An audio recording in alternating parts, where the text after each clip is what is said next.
Okay, so good morning again. Nice to see you back after the coffee break. Welcome to this roundtable on responsible versus representative government and responses to the radical right. The truth is that, while Peter, didn't directly study, this party family, let's say, he dealt with it from the systemic perspective.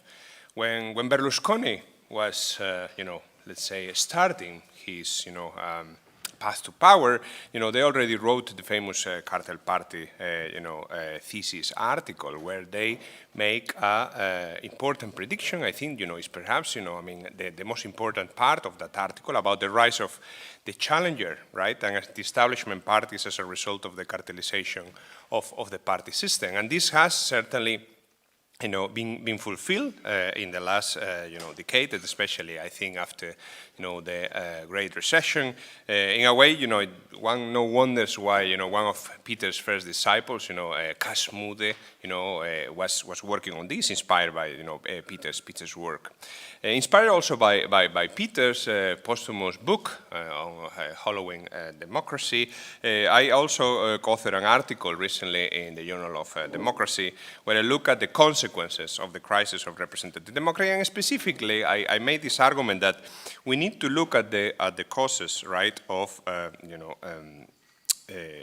the rise of populist parties if we are really able to propose some remedies to this, what I call there, the symptom of the illness of representative democracy. And here we are with three, world-class experts on the topic that are going to deal with these specific three issues: the causes of the rise of radical right, the consequences of the rise of radical right, and possible remedies to the rise of radical right.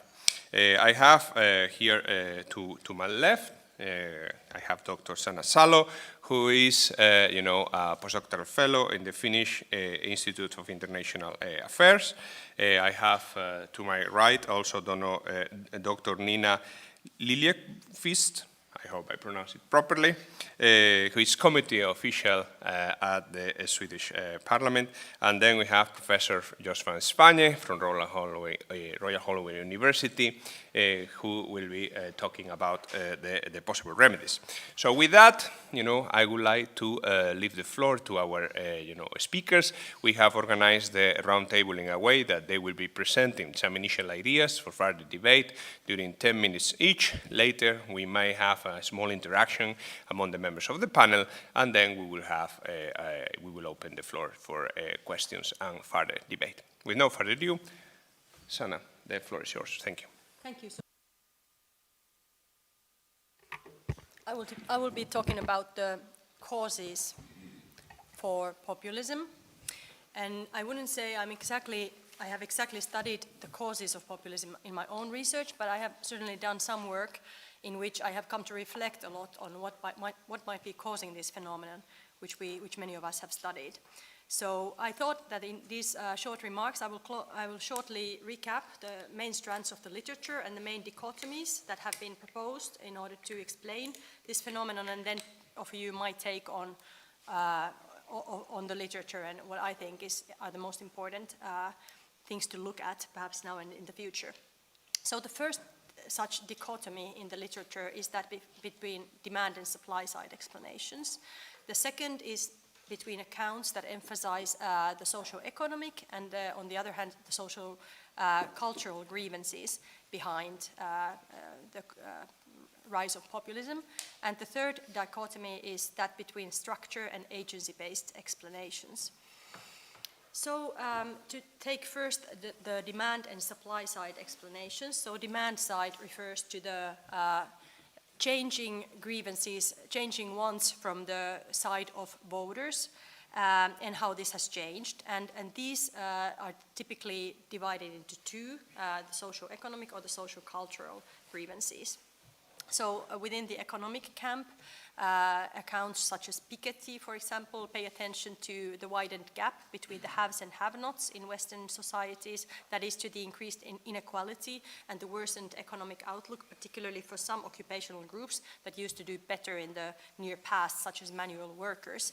And some accounts in this tradition have looked at not so much as at the absolute position in the socio-economic structure, but on relative deprivation, on how these groups now are doing relative to other occupational groups in society.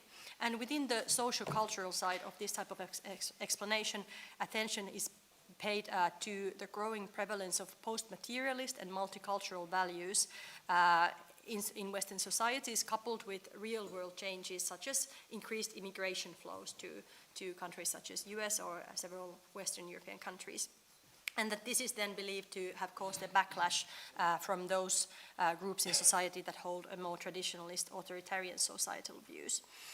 And the problem with this type of demand-side explanation is, of course, that these issues, such as immigration, are not problems in themselves, but they need to be translated in order to become political conflict.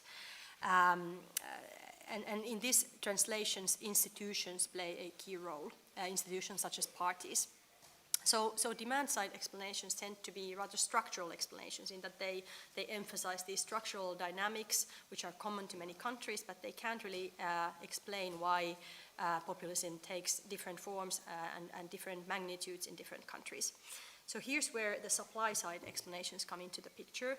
So these are more voluntarist explanations in that they emphasize the agency of political actors, such as parties, in translating these structural changes into political problems. And in these accounts, whether the problems are acknowledged, first of all, by mainstream political parties, and then translated into policy action, matters crucially for the chances of success for populist parties. So this is more or less the broad scheme of existing explanations for populism, these three dichotomies. So let me now say what I think about these different explanations. So I would firstly say that there is no universal explanation for why populists succeed, but that context matters very much. So explanations may be genuinely different across countries, localities, or other units of analysis. And therefore, we as students of political parties, researchers of party competition, should really take context seriously and actually really put our feet on the ground and study cases closely. Whether that be by fielding surveys or really going to find good local level indicators for the support of populists. And really, in this way, knowing the cases. So I don't think that I can here offer a universalist explanation for why populism succeeds, because it really varies across cases. And I think my second point here, which is of course widely established in the literature, but which I want to underline here, is that beyond these large structural trends and external events, which do matter, the action or inaction of political parties matters even more. So it really crucially matters. Coming to the title of this workshop, political parties are definitely not innocent in this. So what we must ask ourselves is why democratic institutions, including parties, have become less responsive to citizens, less effective in delivering policy, and therefore more prone to the rise of populist parties. So I would opt more for the kind of voluntarist argument which stresses the effects of the behavior of political parties, that is mainstream political parties, on outcomes. And in this case, the success of populist parties. Because parties are responsible for translating these social structural trends that we all encounter into political outcomes, and it is this process that defines how political competition will look like. And how do parties do this? In the previous session, we touched upon salience. So one major way in which parties contribute to translating structural conflicts into political competition is by trying to affect the relative salience of different political issues so that their own preferred issues come to the fore, and those preferred by their competitors, in this case the radical right, decrease in public attention. And this is also a framing context, so it's not only what is talked about, but it's also how these issues are talked about. So issues that are neutral in themselves, such as immigration, can be talked about in such different ways, which has crucial effects on how these are being politicized and thereby for the success of populist parties. So if you think about how refugees or immigration was talked about in Europe in 2015 versus how it is talked about now, it gives totally different leverage for populist parties. And this agenda is largely defined by political parties, I would agree, I would argue. But in relation to this, I would like to emphasize that we should definitely not only look at how political parties respond today, but we should also look at what they have done in the past about the political issues that populists mobilize on. So I think past action, or even more to the point, inaction of political parties matters hugely for populist success. And what I mean by this is that if parties fail to recognize or take issue with the kind of issues that populists mobilize on, let's say immigration concerns or integration concerns, if they fail to do this in the past, while the populists weren't perhaps so strong in their country just yet, this surely gave room for populists. So we should also look a bit into the past and what parties have done or not, or haven't done. And for example, in my own research, which I have done on the Swedish Social Democratic parties and their reactions to the rise of the Sweden Democrats, the populist party there, when I now interview social democratic leaders and trade union leaders in Sweden, they openly admit that just focusing on demonizing the party, focusing on the party itself, rather than the issues it was talking about in the past, let's say 10 years ago, was a mistake. And they have then, afterwards, and this is controversial, I'm not sure whether it's correct to then move to the right in immigration matters, for example, but they themselves say that when they then did, for example, tighten the rules for asylum seekers and in a way adapt a bit to the agenda of the Sweden Democrat, that this then helped to stall the rise of the Sweden Democrats. So looking at what has happened in the past is really important as well. And this brings me to my third and final point, which I wanted to make in these remarks. Why have mainstream parties failed to respond early on and to some extent still to voters' grievances that might be driving populism? And this, in my view, is linked to internal changes in party organizations. And namely, there has been a lack of understanding, really understanding at the leadership level of what is going on at the grassroots level, and thereby a lack of understanding of what is it that is driving voters to populist parties. And this in turn is related to the growing distance between party elites and local organizations and members, lay members. So in Peter Mair's terms, party in office and party on the ground. So in short, mainstream parties are no longer the mass popular movements they really claim to be, and their leaders may be too often out of touch of what is going on in the everyday lives of their voters.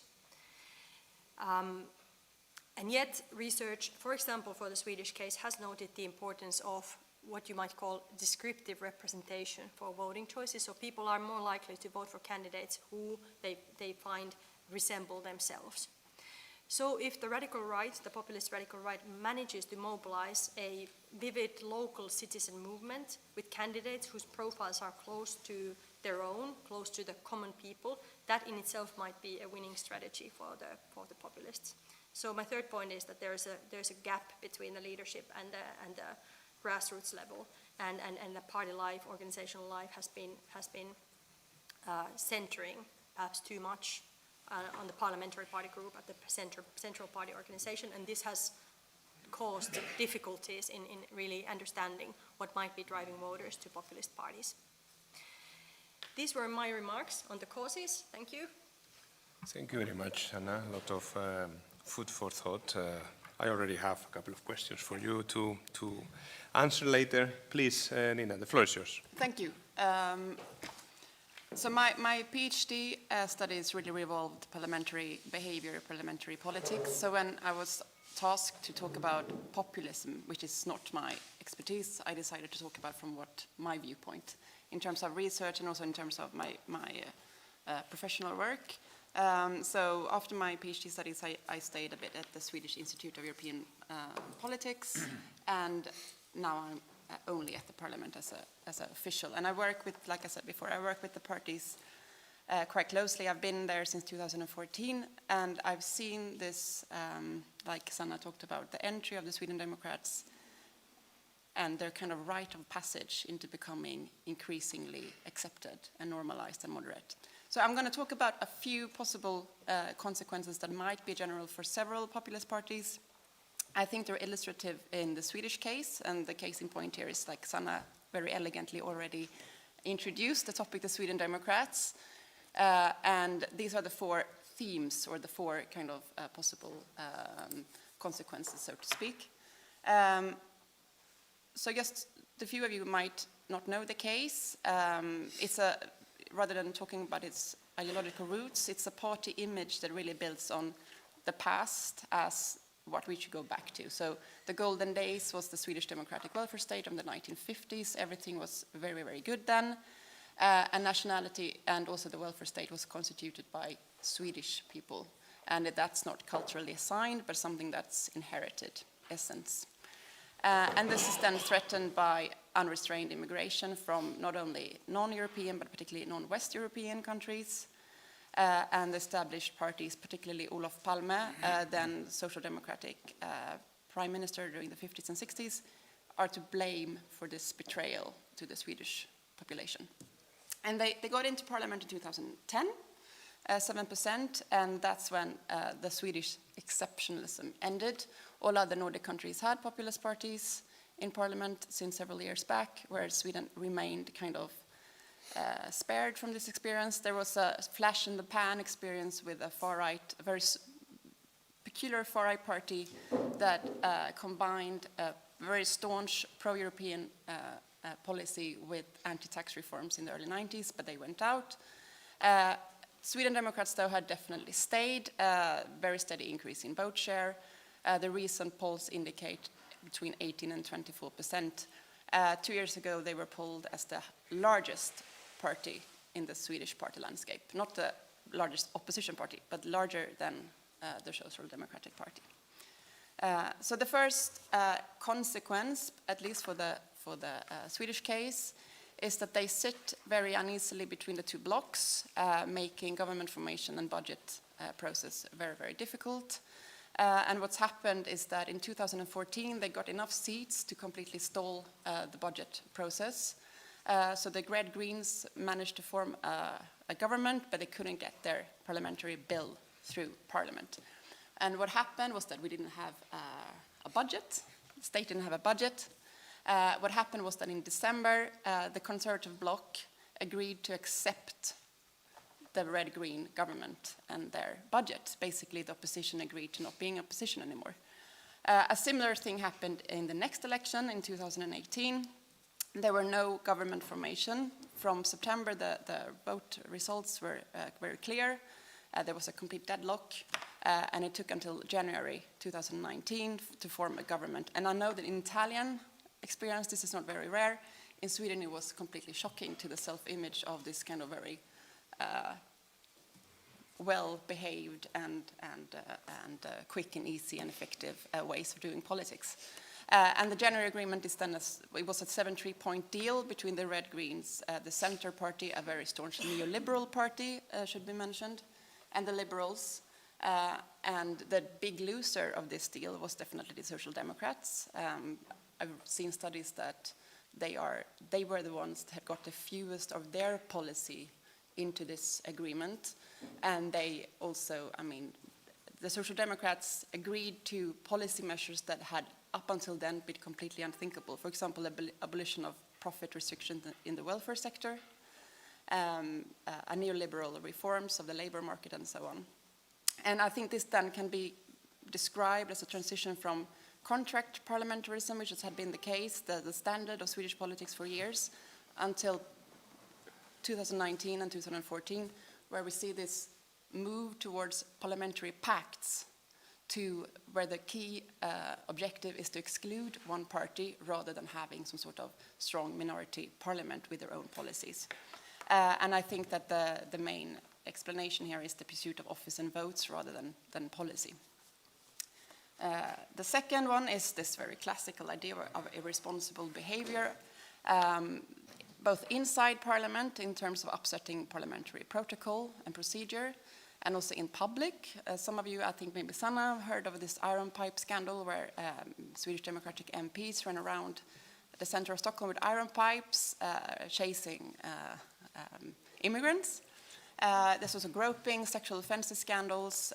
There's these very fond memories for Putin and Kreml. Doesn't really matter for the voters of the Sweden Democrats. They still continue to vote for them. There's also in terms of irresponsible proposition. They are promising and suggesting things that are simply not possible to do. And I have just two, I think, very telling examples here. In their party program in 2014, they more or less say that Sweden should leave the EU and go back to the EC. And all of us know that the EC didn't exist back then. I mean, in 2009, the European Commission, the European Community ceased to exist. Doesn't really matter. Oh, it went dead. And another example is this parliamentary bill that I'm very, very fond of. It's an example of Sweden should leave the Schengen Agreement in order to avoid the introduction of tapeworm, which is a parasite found in foxes. It can also be found in domestic dogs. And in order to not get this parasite in, we should leave Schengen, so then we can have our own rules for the entry of dogs. But 99% of the problem is down to foxes. But it doesn't matter, because this is a way to frame the problematics with international cooperation down to a very, very tangible or, a concrete example of why this is not a good idea. The third one then, which I find the most interesting, is the relationship with conservatives, or the conservative bloc, which I think Jos might going to talk about later, is that when they got into parliament at first, they were completely shunned. No one talked to them, no one sat by their, no one had coffee with them, basically, in the cafe. And this was especially difficult for the conservatives, because as the Sweden Democrats continued to gain votes, it became increasingly obvious for the conservatives that sooner or later they have to start talking with them, because they are their link to get into power. And the conservatives have been very, very, very ambivalent how to deal with this over the whole period.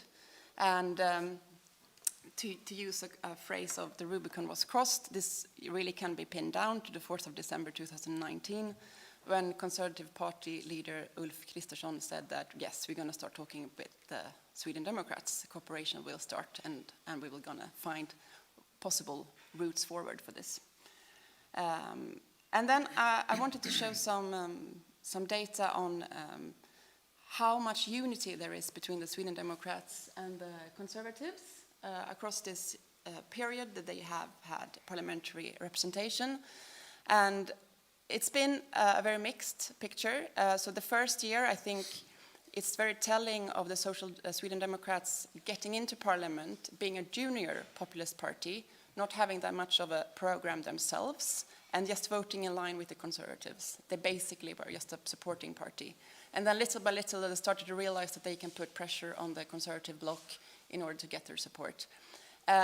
When the Red Greens got into parliament, into government in 2014-15, things started to shift. I mean, in 50% of the cases, they voted in line with the Social Democrats, showing that they are definitely a far-right party.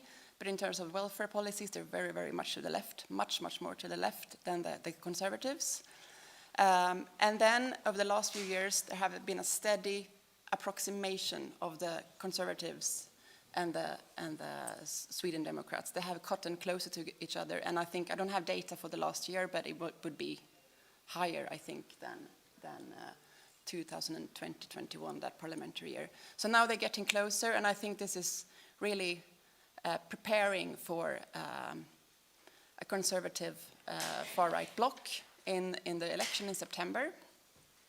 Let's see, it's going to be very exciting. Right now it's completely neck neck and neck between the two blocks. It's one seat that's separating them in the polls. And I think the few issues that they've really gotten closer to each other is definitely not defense, but rather maybe justice, law and order, and civil affairs and finance. And then the last consequence that I sort of came to think of when I was asked to talk about this, and that is the spread of populist rhetoric, or a populist way of storytelling, talking about what's going on. And that's really everywhere in the party landscape, not only to the traditional far-right party of populists.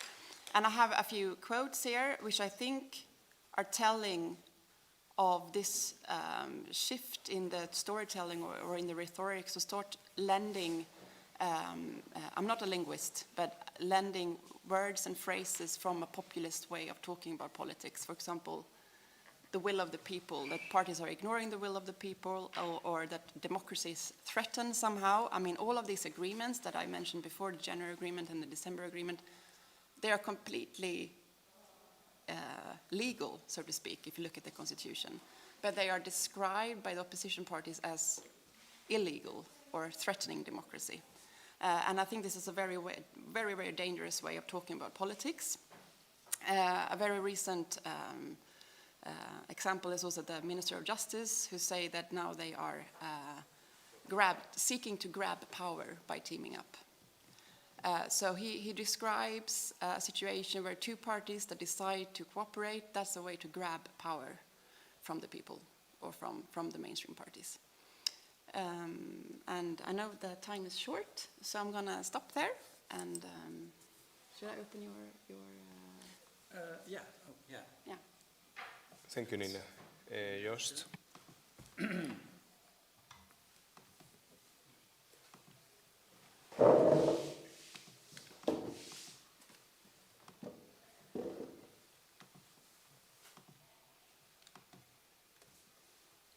Yes, okay, yeah. Thanks, Nina. And thanks, Fernando. Yeah, so after we have seen something about causes and something about consequences, I am happy to talk a little bit about, well, perhaps not remedies, but things that have been tried by established elites that may or may not have worked out. So let's say reactions of political parties, very much, of course, also in the spirit of Peter's 1995 article with Dick Katz, especially the last 2 pages, that other political challenges to the core, to the cartel party. So, what are we going to talk about? 3 types of reactions. I'm going to quickly talk about legal reactions, political reactions, and also media reactions, I would like to call them. I've been happy to receive funding to also study these from NWO, the Dutch National Science Foundation, and the ERC. And also on the political reactions, I wrote a book, not exactly a bestseller. The only person I know who bought it was actually my mother, who hasn't read it yet, but I'm still very hopeful. It is here in the library, so I don't think it's on loan. So you can check it out yourself. But anyway, so legal reactions first. Well, I can think of 2 attempts to ban part of a party or the party as a whole, or prosecution of the party leader for hate speech. Now, we have here, of course, in the room, Fernando, who has studied a lot about party bans, and so I'm not going to say much about that. Also, one of my PhD students, Shifra De Leeuw, has contributed to this. So what we did is we focused on the prosecution of a party leader or prominent party members for hate speech. We have seen that in several countries, the Netherlands, Belgium, Germany, France, Finland. A lot of it actually, I'm sure you recognize a lot of these persons. And then the question is, of course, what does it actually do? Now, a just finished project at the University of Amsterdam actually featured a team of 6. So we have Shifra, who defended cum laude. Susanne is actually a postdoc at Stanford. Rashid secured an assistant professorship at the University of Amsterdam. And Laura and Roderick went on to get their own research funding grants. And together we found basically 3 effects. So let's just go to the effects. So we found pretty consistent effects on 3 things. So of course I want to invite you to say, okay, well, was it positive or negative? So electoral support of the defendant's party, it had actually effect, more often than not. Was it positive for the defendant on trial or negative? It was actually positive for, especially for Geert Wilders, we found, but also for other party leaders. And then democratic and legal system support. Was it actually positive or negative for democratic support, for legal system support, these trials?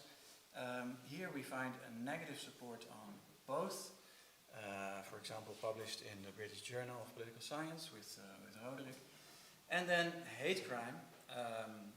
We didn't really expect that either, but incidents of hate crime, did it go up or did it go down after the prosecution of leaders in 9 countries? And also we looked on Twitter, it actually went up. So here we find actually 3 effects on citizens that you might not really think of as intended, at least. Now, just a few slides that don't really make much sense other than to show what a cool research we did. So this is actually an experiment designed by Lisanne. We did a video, and there we randomly assigned voters, actually a representative sample of the Dutch population in this instance, to all kinds of versions of a newscast, in which the person was prosecuted or not prosecuted. And then we did experiments in terms of democratic support. So I have to say that we did 8 studies actually like this. Not exactly like this, also non-experimental. We did 9 studies on democratic and legal system support, among which an experiment, a quasi-experiment.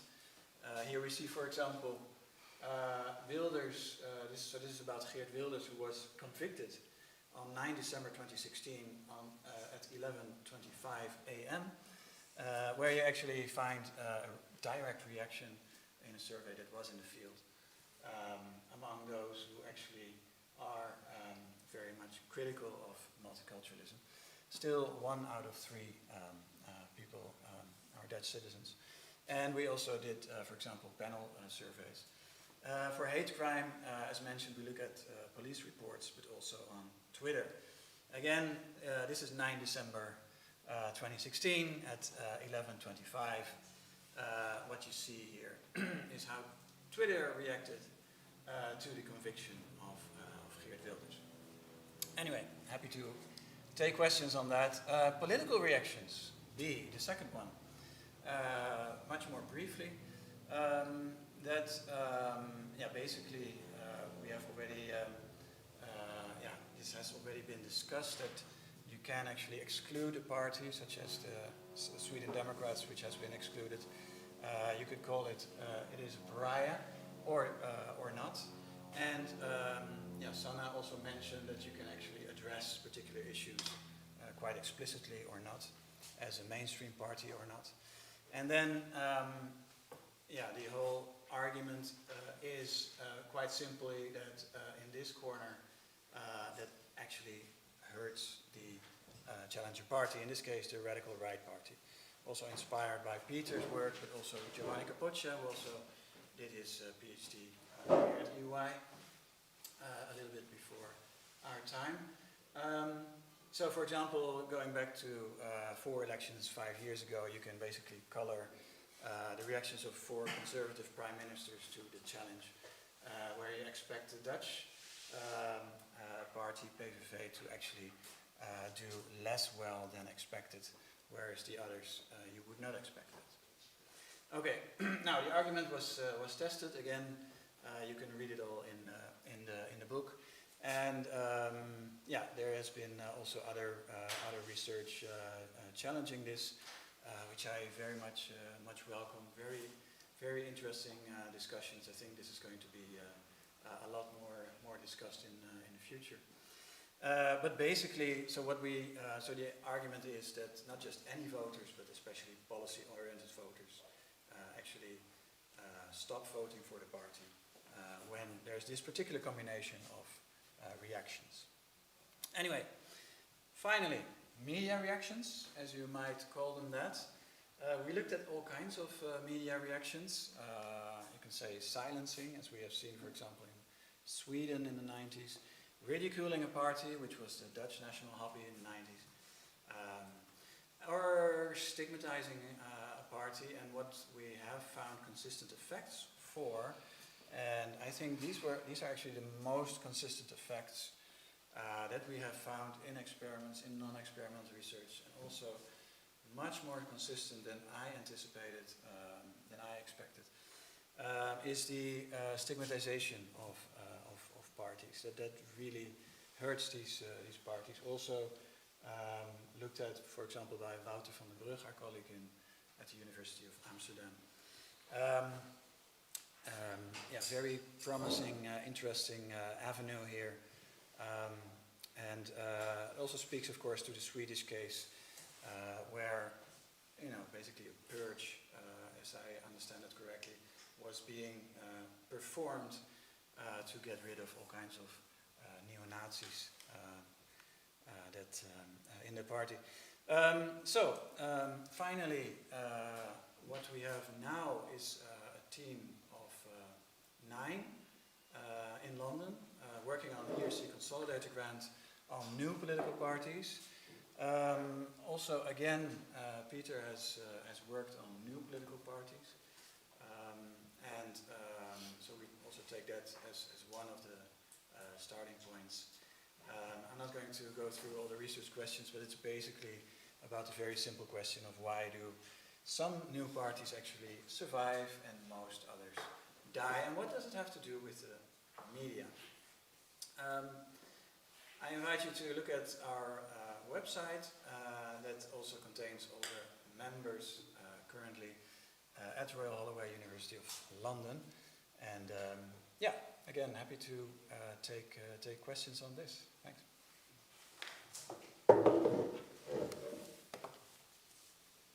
Okay, thank you very much. I think this was a great overview of the challenges that we are currently facing in this topic. Thinking about what you said, I mean, I have a couple of quick reactions, right? That perhaps you could briefly discuss before we open the floor. Regarding Sana, basically, maybe I'm playing here the devil's advocate or putting you on the spot, but you mentioned that basically the summary of one of your points that there is not a medicine for all, right? That we need to look into the context, that there is no universal explanation. So basically, there is no remedy that would fit every single country. So in this context, and from an academic point of view, perhaps large studies are not so helpful than when you get country studies. So this Americanization of political science about quantitativization perhaps is not really useful in this context. So I would like to know what you think about that. And then you mentioned a couple of things, especially I like your point about party action matters. I think that agency is not everything, but is a lot. But I was wondering, if you were to say one thing, imagine that instead of having here, Peter Mair, disciples, you were having here politicians from different, political parties. What one thing you would like to convey to them, okay? Then to you were talking mostly about what doesn't work, right? So I was wondering, sorry for the $1 million question, what do you think that works, right?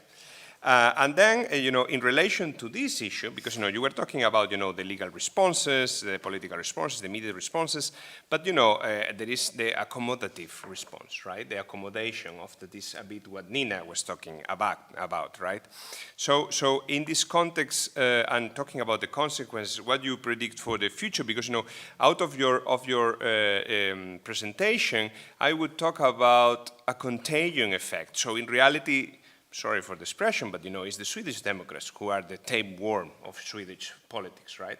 So in this context, and seeing that Sweden may become again, or leave again the Swedish exceptionalism, so before, at the beginning was because there were no radical right, and now is maybe because it will be one of the first countries to really incorporate full-fledged the radical right in this well-behaved, polite, cultural, environment, right? Or at least this is the tradition, right? So what do you think, what do you expect will be the consequences of this, incorporation, okay? Thank you. Let's perhaps now turn the table and start with Jost. Thanks, Fernando.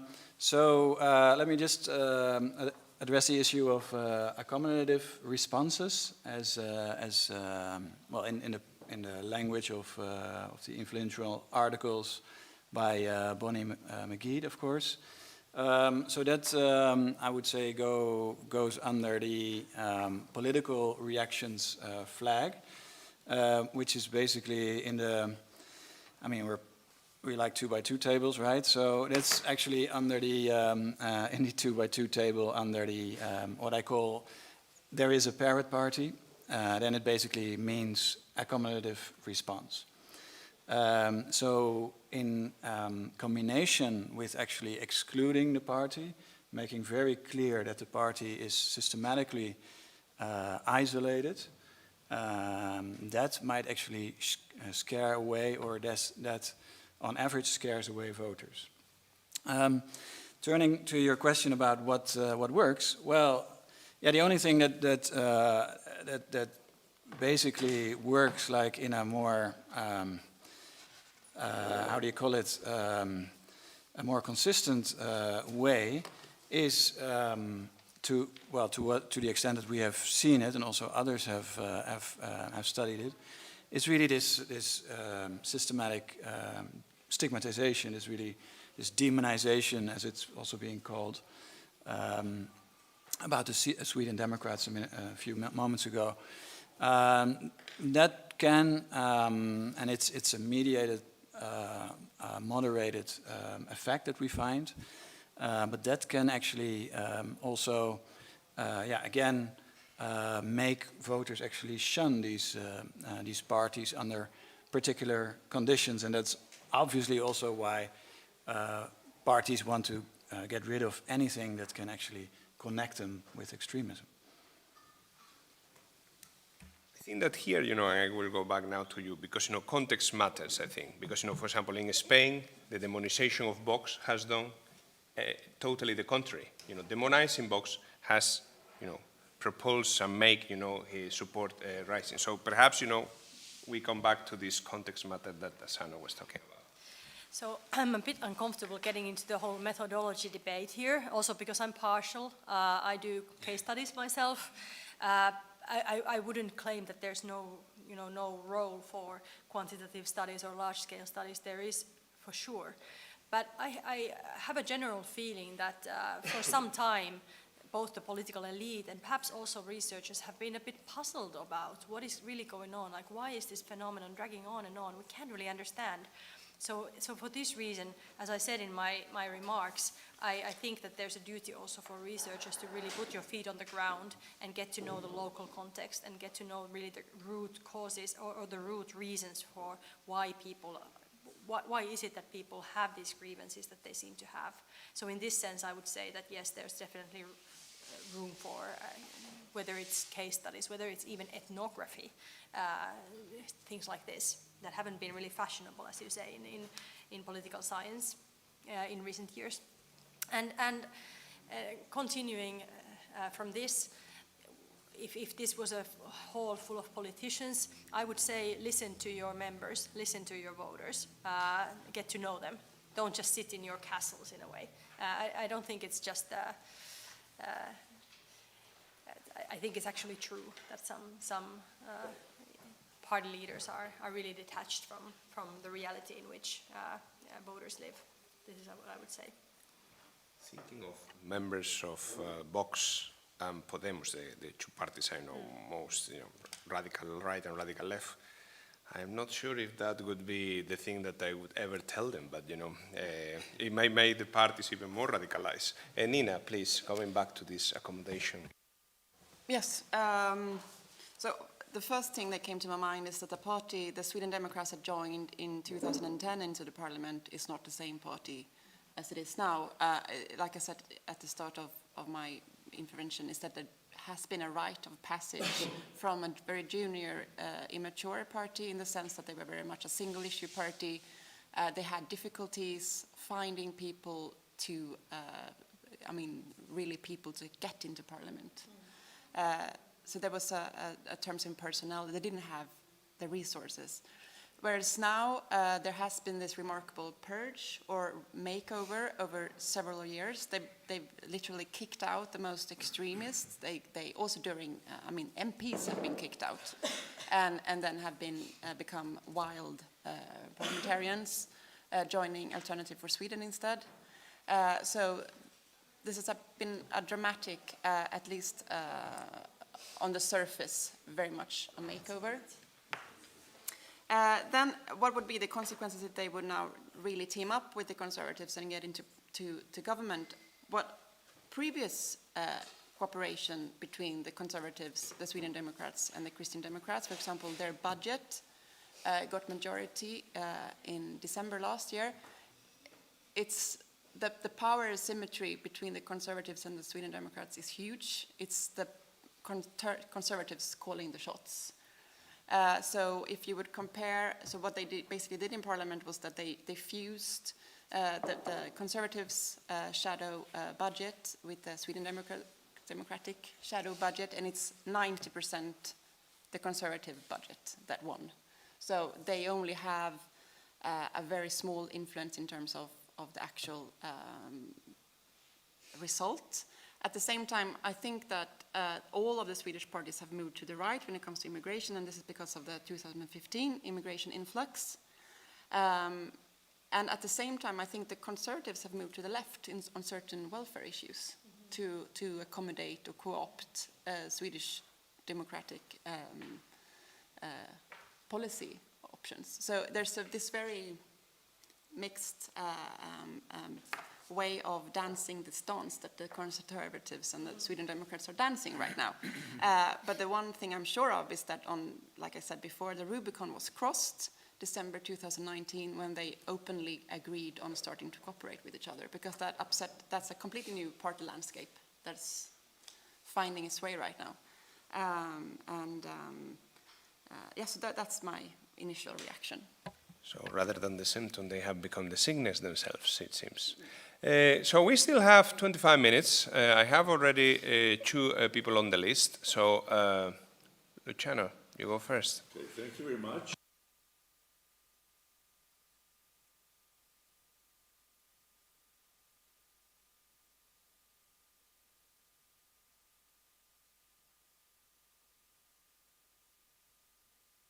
All right. So I'll take it from the top. Okay.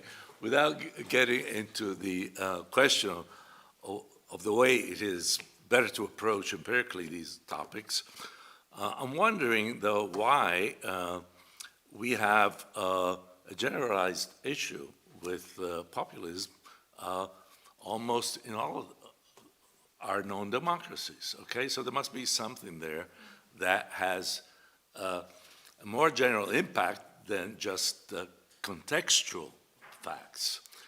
And, if I go back to what Peter Mair had to say about what started the drifting of democracy into the void, the one thing that comes to mind is the difficulty that mainstream parties had in reconciling responsive versus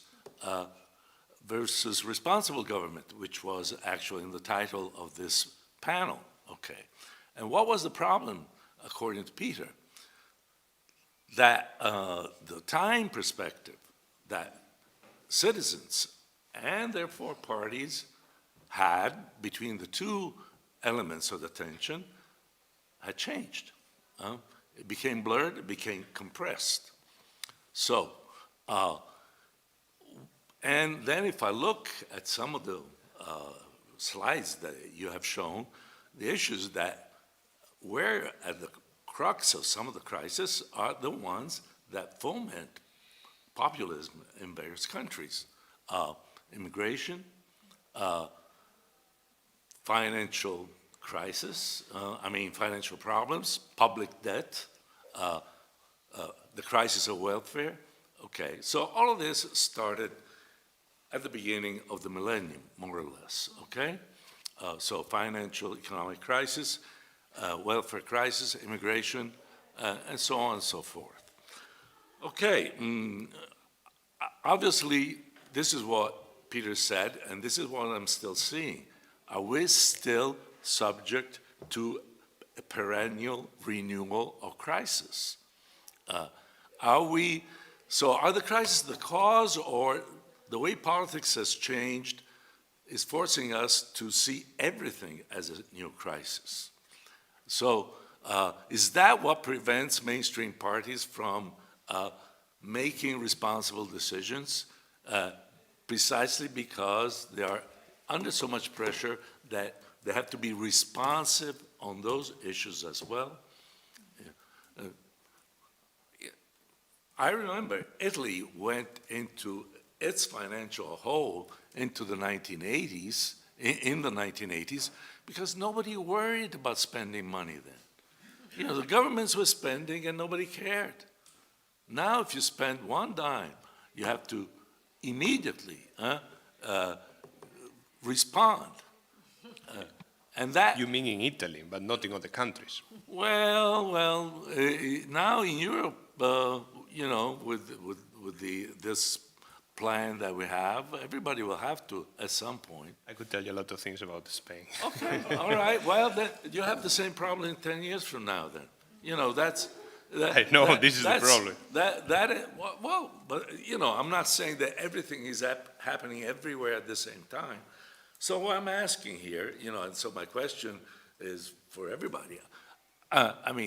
So it's not aimed at any of the panelists in particular.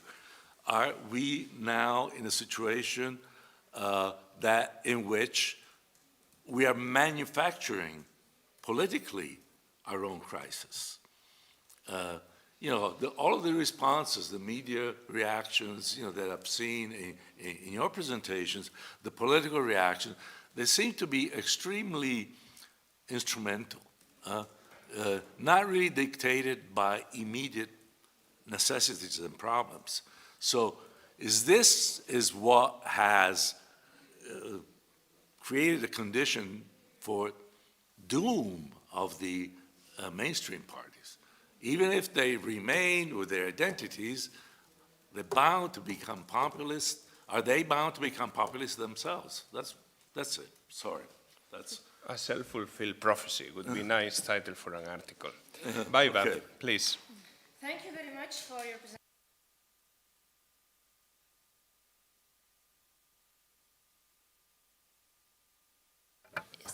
How here this community would define populism? What would be the core element of populism? And what would be the necessary and sufficient elements of it? Is it enough to still define it people-centerism, anti-elitism, or must it also be anti-liberal? Must it be radical? Because just coming back from one populism conference in France, where I saw a lot of marvelous presentations and great research, I think at the end often we are studying completely different socio-political phenomena. And when we are going further to study frameworks, to study the causes, I think we must be very precise what we mean by populism, because otherwise we'll be puzzled why we are looking for causes which are, so different and make sense in one particular set of cases, but doesn't make sense in some other sets. Thank you. Okay, let's take one more question. Kasia? Actually, it is not a question, but rather a comment and reaction to that what Sana has said, and also a little bit linking to what Luciano Bardi said, and then therefore just I was thinking about this context and mainstream parties, as we focus mainly here on describing the causes and of populism in Western Europe. I would like to draw our attention a little bit to Central Eastern Europe, as it's been, I think, the biggest bunch of literature has been dealing with that, what's going on in Eastern Europe. And yes, the context is completely different, because what we were saying, that the populists in Western Europe were just in reply to that what mainstream parties couldn't provide, what we see, what we can observe in Eastern Europe. Actually, the mainstream parties are becoming populist parties, and they are just having this accommodative response that they not only can reply, but they also can provide the voters with their populist promises. And therefore, it's the question is how we can go about that, and also just looking on the other side, that we can say that we could see this populist wave happening in Central Eastern Europe, and this populist wave in some instances moved into illiberal populism, let's say so. But we also now observing that it's in these countries when this populism has not accommodated strongly. We can see that there is reverse from the populist governments, and I'm just mainly talking about the populist governments in Central Eastern Europe, or even the Western Balkans, when I'm just thinking about Slovenian recent elections, but also if we think about Czech, when we can see simply that the populist parties are in the reverse, and also hopefully or maybe not populist parties, but the illiberal trends in this respect, because the new party in Slovenia, we cannot say whether it's not going to be populist, as it's completely a new party and of the businessmen. Therefore, I agree with that. Just coming to the point of Sana, that context it's really important, but also in terms of research, I would think that it's very, very nice to find and link this research, because we are just dividing a little bit of this research of Western and Eastern Europe, even though that there were just calls for recent years that we should unite and bring this research together, but still we are just not haven't found, I think, a good methods how to actually look at the context, completely different context, and at the same time explaining how this phenomenon occurs. Thank you. Yes, I think, this would also talk to, the traveling of concepts and the traveling of frameworks, which Peter, worked quite a lot about. So I have another round of questions, but perhaps before I will give you the floor, just 2 minutes each to react to anything that has been said, any of the questions. Any of you wants to say? Well, Luciano's question was so broad that it's impossible to somehow respond to it, but I remember just very recently reading a column in the Financial Times saying that that politics has turned from focusing on progress to focusing on avoiding disaster, and this comes very close to what you were saying.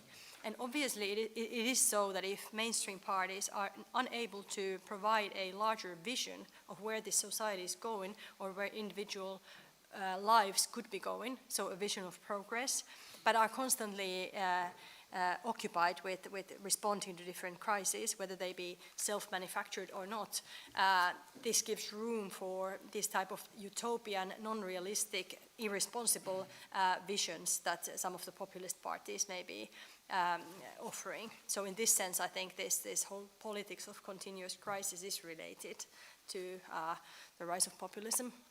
And then to these questions of what is populism, and how should we define it, and how it appears in different contexts.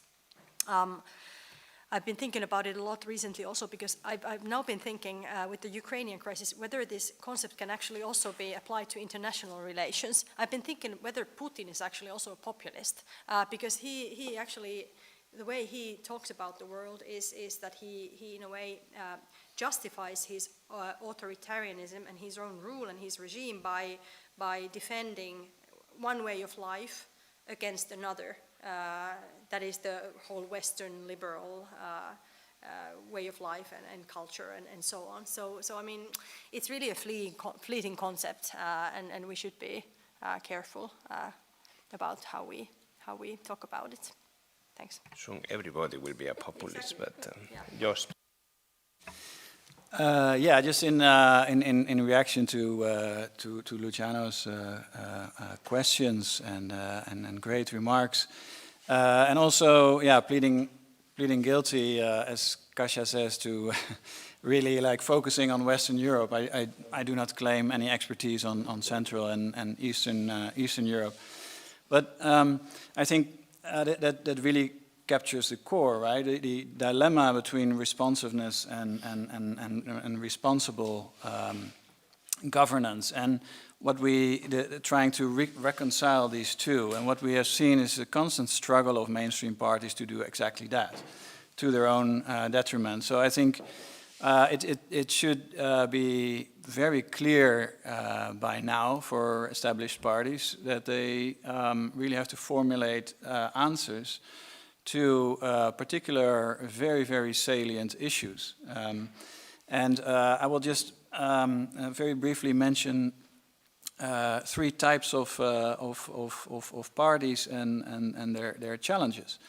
So higher educated voters are mostly concerned with all kinds of environmental issues. And there's a lot of talk, a lot of money being shifted back and forth and stuff, but still there's enormous challenges that have not been met.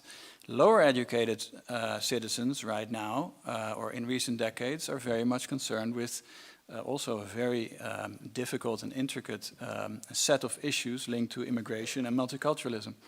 Again, I think that a lot of people feel that these issues have not been met.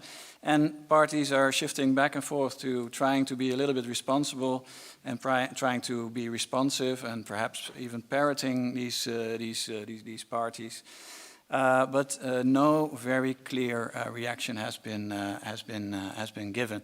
And well, linking to Stefano's work about socialist parties, I mean 100 years ago more than 100 years ago we saw particularly the same, very, very clear challenges, and these challenges, they have to somehow be met in a very responsible way, not by echoing revolution preaching, but by challenging, by implementing particular policies that actually help voters, such as labor laws 100 years ago.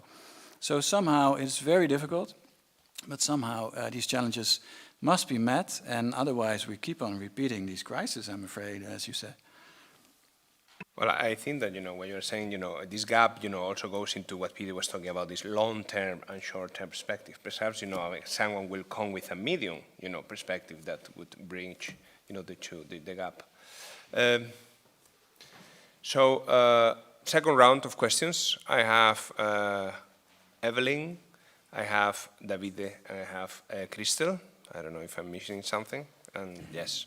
Okay, so Evelyn.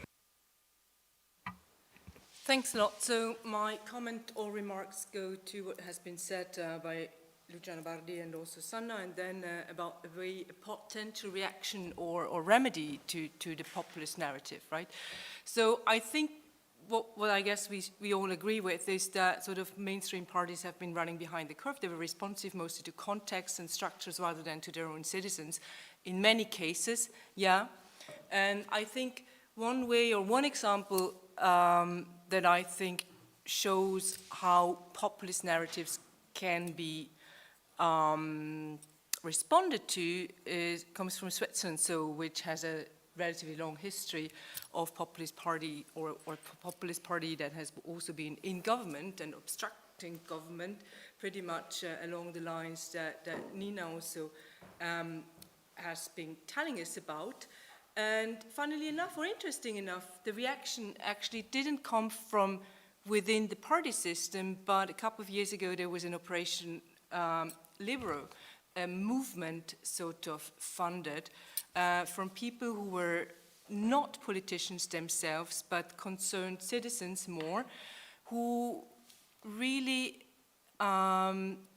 took the floor with the aim of changing the populist narratives, right? So a lot of the popular initiatives or the votes that we in Switzerland have, which a lot of things are decided through direct democratic means, often referendums, they were dominated by this rhetoric about immigration, multiculturalism, right? So their goal has been to bring back or take ownership of the narrative and sort of focus on issues like the rule of law, to make one specific example. And they managed to really take the public discourse or take ownership of the public discourse and shift the focus away from this rhetoric of immigration, fear of foreign judges and so on and so forth, which was one specific example of a vote that we had, and it was quite successful, yeah? So the answer, I guess my point is here that the parties themselves who were in the treadmill of discussing, yeah, they couldn't really find an answer themselves, a lot of the mainstream parties, yeah, so but the change or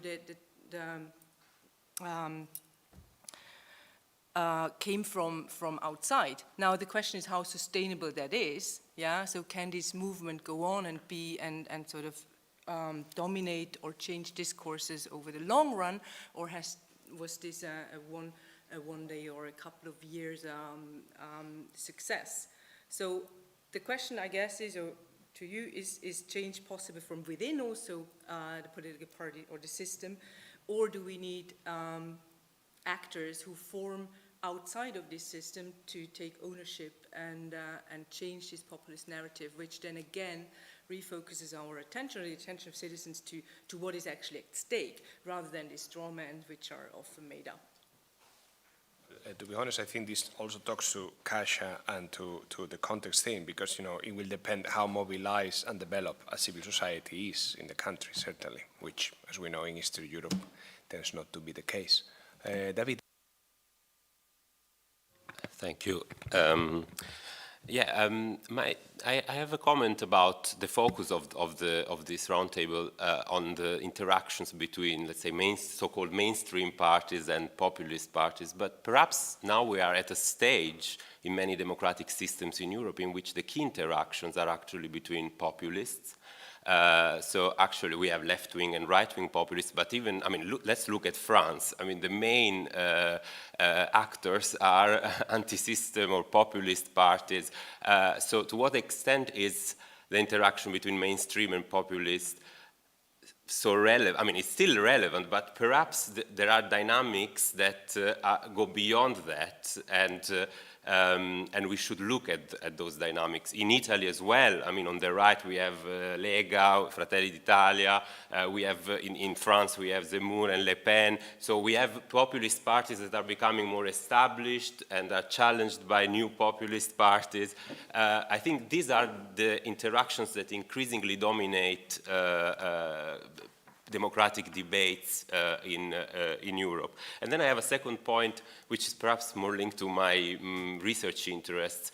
We tend to focus a lot on responses of mainstream parties to populist parties at the national level, but often actually the cooperation and cooptation might happen at lower levels of government. We saw that in Spain, Podemos and the Socialist Party started collaborating at the regional level, and then that translated into collaboration at the national level with Vox and the PP as well. So to what extent should, perhaps when we look at these interactions, we should have a more multi-level approach, because some of these interactions don't happen like this suddenly, but maybe they started at lower levels of government and then spilled over to the higher level.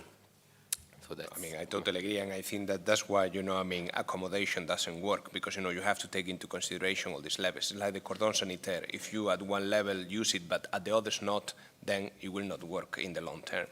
Very good. Crystal, please.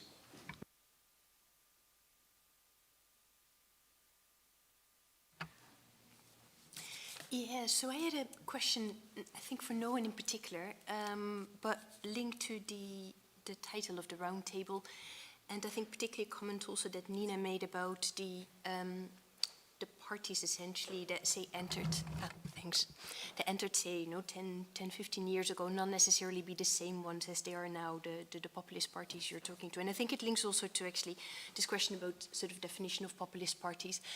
I think just the assumption of this responsible versus responsive government dimension is that mainstream parties have been sort of not just too keen on office, and that has sort of just prevented them also from, and sort of just too close to the state essentially, have prevented them from sort of being more representative or perhaps no responsive. But I was wondering also, thinking about sort of definitions of populism and the point that Nina made about change, is it about office and sort of no responsibility of office that in a way prevents them from being more responsive, so to say, or is it because populist parties are sort of ideologically a bit sort of thinner, or that's how they've often been defined, that in a way makes them less constrained and better able to be sort of representative, whereas the mainstream parties in a way just have a no stronger ideological core, which makes them perhaps a little less versatile. And I was in that sense just really wondering if you could sort of reflect a little bit on the title of the roundtable, I guess. Thanks. Thank you. I'm conscious of time. We still have two, so please very briefly. Nina, perhaps by popular acclaim, you go first. I mean, I definitely think that, well, first is about the local level. That's exactly what's happened in Sweden. They got in at municipal level in 2006. They gained momentum, and they gained kind of experience, and cooperation between the Sweden Democrats and the Conservatives at a local level is already well established, and now it's trickling up to the national level. So that's exactly what's happening in Sweden. And then what are populist parties? And this was really my thought when I was doing this presentation. Which of the parties should I talk about? I mean, the Sweden Democrats is definitely the one that everyone would call a populist party. But what I also tried to say at the end of my presentation is that this, if you think of populism as a way of communication, that's definitely spreading across the whole party landscape, from the left to the Sweden Democrats. I mean, all of the parties, I often think, speak and use phrases that are traditionally connected to populist parties. And then I also been thinking about those lines that you pointed out, that because they have never been presented as a government possibility, hence they haven't had the need to propose things that are responsible in a way. And I think that's exactly what's happening now with the Sweden Democrats. They are losing their most radical claims in order to become this good, responsible partner of the Conservative. So a few weeks ago, they also said that, of course, Sweden should join NATO, which was a year ago, they would never, ever, ever say anything like this. And again, they are ridding themselves of the most extreme supporters, because they feel disattached now to this party. So they are becoming more and more a normal party by, through the horizon of government and holding office gets closer. I think this is my interpretation of the Swedish case. Surprising how Putin is managing to, make things happen that we never thought could happen. Josh, you wanted to react? Yeah, sure. So just very briefly on Crystal and Davide, I think So what the question is, okay, what is there still mainstream in some countries? Basically, the mainstream seems to have already disappeared or eroded, and that might have something to do with exactly what we have just talked about with Luciano, that they just simply don't manage to present a credible alternative, listening and at the same time being responsible. Because of all kinds of things. One of the things what Crystal mentioned is this being less flexible. And then added to that is, of course, that what Sanna also talked about, on a final note, these parties, they're also losing momentum to actually propose all kinds of solutions and actually get them implemented, if they already are trying to, simply because they often have to have very broad coalitions, such as in Sweden, such as in Belgium, for example. We have seen up to 6 parties in government just to exclude the radical right.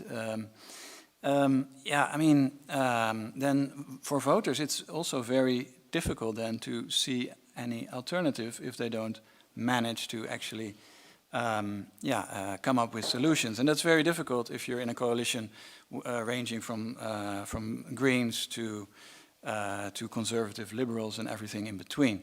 So in many ways they are losing momentum, and in many ways there doesn't seem to be any light on the horizon in terms of very clear policies that voters like and can dissuade voters of voting for much more unpleasant forms, so to speak. Good that we are not ending with this more pessimistic, view. Germany would be another clear example. For the first time ever, we have 3 parties, in government. Not ever, but since the 50s, early 50s. I'm aware of the time, but I still have 2 questions. Please be brief. Yeah, this is just a question, I don't know to whom exactly, but on the varieties of populism, so to speak, because basically I think all the examples, or most of the examples, at least in the Roundtable, were kind of right-wing populist parties. And then I'm wondering, in terms of the question of accommodation or kind of being responsive to populist demands, if there is differences or if you can see any differences between different types of populisms, and maybe not so much even between left-wing and right-wing populism, but also between types of populism that have a clear ideological core, even though we know that populists tend to be rather flexible on this, and populists that are amorphous to begin with in terms of the likelihood that they find accommodation in the political system, one, and then in terms of also what this does to these populist actors, because I think there might be actually, my assumption would be that there are differences in both of these dimensions in terms of how likely established parties and politicians are to respond, to be responsive to these demands, and also in terms of what this might do to these organizations. Thanks. Thank you, Katerina. Yeah, thank you very much. I also have 3 comments that, are inspired by the single presentation, but I think they can also open the ground for a broader discussion.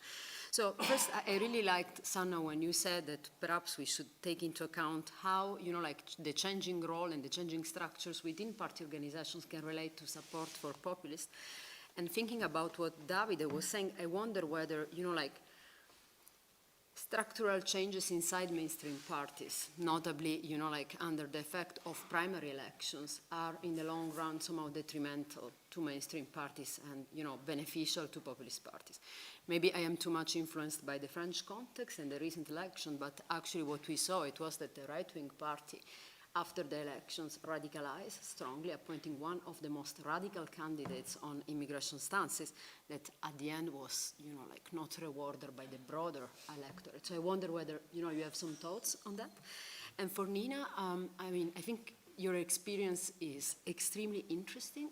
And while you were sharing your thoughts, I had the impression that, cooperation with radical right populist parties in office can be easier or, not depending on the policy area we are discussing with. So you spoke about how they were trying to veto the budget, but I wonder whether, there are specific policy areas where cooperation is easier and others where it is harder. Because I think, they would like to be responsive on immigration, but I'm not sure they need to be responsive on, financial regulations. So I wonder whether you see a sort of policy effect. And for Joost, I found your project fascinating. And I was wondering whether when you explored the effect of stigmatization in the media? You consider the party stigmatization or the leader stigmatization? Just because we know that, especially for radical right populist parties in the last decades, it is becoming more and more common to renew their leadership exactly to, clean their public image and, become what Nina was describing, more acceptable among broader constituencies. Thank you very much. Thank you, Katerina. So let's finish as we started. Sana? Thank you. So without knowing the French case more in detail, I should just say that I think this is why, what you just described is why it would be really interesting to study more the adaptation of the center-right parties, because these are parties often composed of different kinds of, let's say, factions or coalitions. And I think the sort of internal competition between these factions and the result of that competition, which might, for example, show itself in the candidate selection in primary elections, is really crucial to how these parties and thereby the party system ends up responding to the populists, regardless of whether this is successful for the party itself. So, for example, if a faction that favors, in a way, moving towards the right to in a way to accommodate the radical right-wing parties is winning, and thereby these type of candidates are nominated, then this means that the whole party system, or at least the right, starts to shift even more towards the right. So this is why I'm personally interested in looking at, in my next project, at this internal competition between these internal factions in the mainstream right. Nina? Yes, well, definitely there's like a segmentation across policy areas where they can very easily get together. So one example is agricultural matters. This is not really because they think the same, it's because there's no other options due to EU law. So it's very, very easy to cooperate on these matters. It's more a matter of how should we frame this story that we're doing in agricultural terms, and there they have a very similar narrative. It's much more difficult for them to fuse their programs in terms of, for example, social welfare, social insurance. So, like I said before, the Sweden Democrats are much, much more to the left. Sick leave or unemployment benefits, they are much more closer to the Social Democrats. I haven't followed it. I mean, over the years, I think they've gotten closer together, but I can't really say how a common party program would look like, who would win. How would the bargaining process look like that? Before, the defense issue was very, very difficult because the defense issue ranks very highly on voters to the Conservative Party. So they are not willing to compromise on that issue. And now, obviously, the Sweden Democrats have left, walkover on that issue, saying that, of course, we should join NATO now. And so there's... And this is in the making. This is happening right now. And I'm really looking forward to seeing their party programs that will be, or the election manifestos that will be presented next month. Because I think that's happening right now. They are being written right now. So it's to be continued. Joost? Yeah, just very briefly an answer to, or a remark to Kevin and an answer to Katerina. So Kevin, in my monograph, I tried to sell it. We also analyzed communist parties during the Cold War, which obviously have a much more ideological core, and we find similar things, but with a twist. With this cliffhanger, of course, I leave you. And then, yeah, and actually we're now studying actually socialist parties. That's hence my remark about the historical take of, and Stefano's work that we're now looking at. And then to Katerina, is it the party or the leader who is stigmatized? Actually both. For both, it works probably also because, well, so we looked at two parties, and also Wouter van den Brug looked at one party, and yeah, basically for both parties, the leader is more or less the party. Just one very quick example, more than 95% of the vote for the PVV, for the PVV, was actually cast for the leader, for Wilders, and not for anyone else on the list. So it doesn't really matter that much, probably because of that. Okay, I know that I am between you and a well-deserved lunch. I will not, say more than thank you. By the way, there will be some signed copies of Josh's monograph, not for free, unfortunately, next to the lunch stand. But I just want to say really thank you to all of you, especially to our speakers. As Nina greatly said, it's a to be continued story. I hope that our special issue PRX, when this roundtable will be published, there will also engage more people and further the research agenda, which we know still there is a lot to say. And for the rest, I just want to thank also our viewers who have been following us via a video stream. Thank you very much to all.